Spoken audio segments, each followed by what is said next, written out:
Dan ini ada satu pertanyaan lagi, bagaimana cara membayar utang orang tua yang sudah meninggal karena sakit dan selama sakit beliau tidak puasa? Begini ya, dalam madhab Syafi'i ada dua pendapat mengenai hal ini.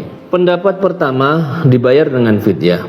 Beberapa ulama berpendapat bila ada orang yang sudah meninggal dan diketahui dia memiliki hutang puasa, maka keluarga yang ditinggalkan atau walinya harus membayarnya dengan fidyah. Fidyah atau sedekah makanan pokok itu dibayarkan sebesar 1 mud atau 675 gram atau 6,75 ons beras. Dalam kitab Al-Majmu' Imam Nawawi rahimahullah berkata, walau kana alaihi qada'u syai'in min ramadana falam yasum hatta mata nuzirat fa in akharahu li uzrin ittasala bil mauti lam yajib alaihi syai'un li'annahu fardun lam yatamakkan min fi'lihi ilal mauti fasaqata hukmuhu kal hajji wa in zala al uzru wa tamakkana falam yasumhu hatta mata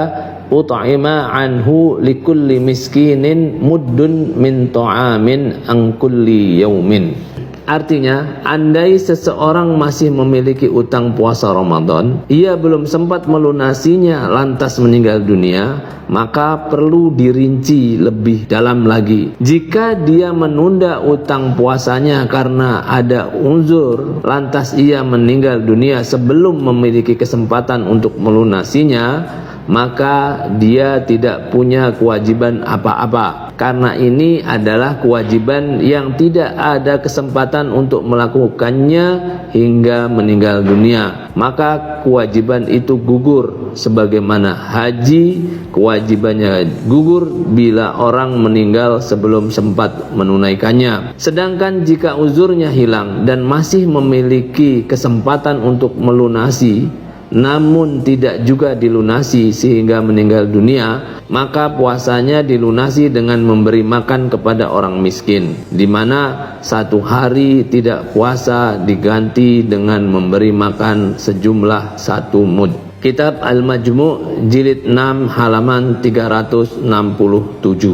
Sedangkan pendapat yang kedua, dibayarkan utang puasanya oleh keluarga dekat almarhum. Beberapa ulama berpendapat bahwa orang yang meninggal dan masih memiliki hutang puasa, maka hutang puasanya boleh digantikan dalam bentuk puasa yang dilakukan oleh keluarga dekatnya. Pendapat tersebut didasarkan pada hadis Rasulullah SAW, man mata wa alaihi siyamun shoma anhu waliyuhu. Barang siapa meninggal dunia dan masih memiliki hutang puasa, maka keluarga dekatnya yang membayarkan utang puasanya. Hadis ini diriwayatkan oleh Bukhari dan Muslim. Ibnu Abbas radhiyallahu anhuma juga pernah meriwayatkan, ada seseorang yang menemui Rasulullah SAW, lalu dia berkata, ya Rasulullah, inna ummi matat wa 'alaiha siyamu syahrin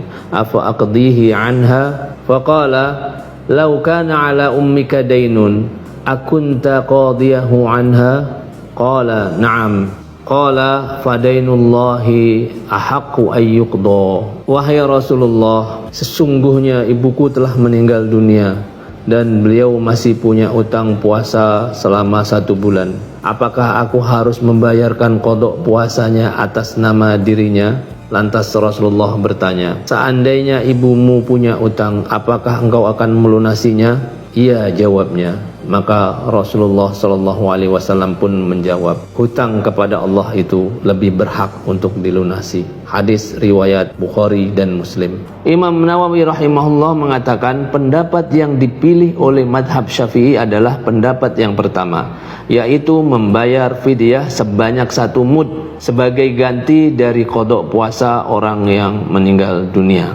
Wal mansusu fil ummi huwal awwalu wa huwa as-sahih. Wad dalil alaihi ma rawa Ibnu Umar anna an-nabiy sallallahu alaihi wasallam qala man mata wa alaihi siyamun falyut'im anhu makana kulla yaumin miskinun wa li'annahu ibadatun la tadkhuluha an-niyabatu fi halil hayat fala tadkhuluha an-niyabatu ba'dal mauti kas-shalah. Pendapat yang ditetapkan dalam kitab adalah pendapat pertama. Ini pendapat yang sahih. Dalil atas pendapat ini adalah hadis riwayat Ibnu Umar radhiyallahu anhu. Rasulullah sallallahu alaihi wasallam bersabda, siapa saja yang meninggal dunia dan ia mempunyai utang puasa, hendaklah orang miskin diberi makan pada setiap hari hutang puasanya. Puasa adalah ibadah yang tidak dapat digantikan pada saat orang hidup, maka ia tidak digantikan setelah matinya seperti ibadah sholat. Pada prinsipnya, kedua pendapat tersebut boleh dilaksanakan karena masing-masing didukung oleh dalil yang kuat. Tetapi dalam hal ini mazhab Syafi'i memilih pendapat yang lebih kuat dari kedua pendapat tersebut. Wallahu a'lam bishawab.